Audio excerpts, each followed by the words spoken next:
ঐ শুনাচোন, কাইলৈ মোৰ জন্মদিন। তুমি বাৰু আহিবানে? মোৰ বিশ্বাস তুমি আহিবা। বহু আশা আৰু বহুত হেঁপাহ, বহুত আৱেগ, সপোনবোৰক আপোন কৰি তোমাৰ প্ৰেমৰ সেই চহৰখনলৈ বুলি।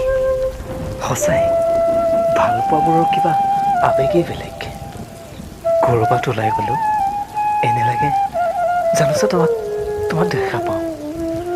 তোমাৰ যে সেই ডাঠকৈ কাজল লগোৱা চকুজুৰি, দেখিলে কিবা বুকুখন ধপধপাই যায়। বাৰু পিছে কি পিন্ধি আহিবা তুমি? বগা নে ৰঙা?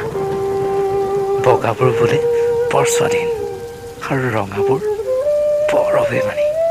মই পিছে নীলাহে ভাল পাওঁ জানা। নীলাবোৰ যে গভীৰ যেন তোমাৰ চকুজুৰি, যাৰ গভীৰতাত মই কোনো পাৰ নাপাওঁ। আৰু শুনাচোন, পাৰিলে তোমাৰ দীঘল চুলি কোছা মেলি আহিবাচোন। অভিমানী ফাগুনক সেইদৰে বান্ধি নাৰাখিবা, ভাল নালাগে।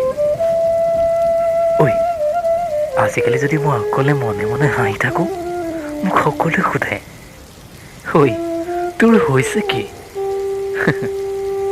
চোৱাচোন কেনেকৈনো কওঁ, সেয়ে যে মোৰ বুকুত আহিবলগীয়া এজাক বৰষুণৰ আগজাননী। বাৰু আজিলৈ আৰু নকওঁ দিয়া।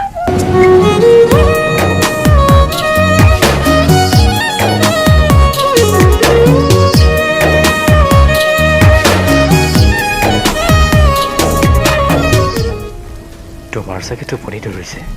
ব্যস্ত মানুহ, ব্যস্ততাৰ জীৱন।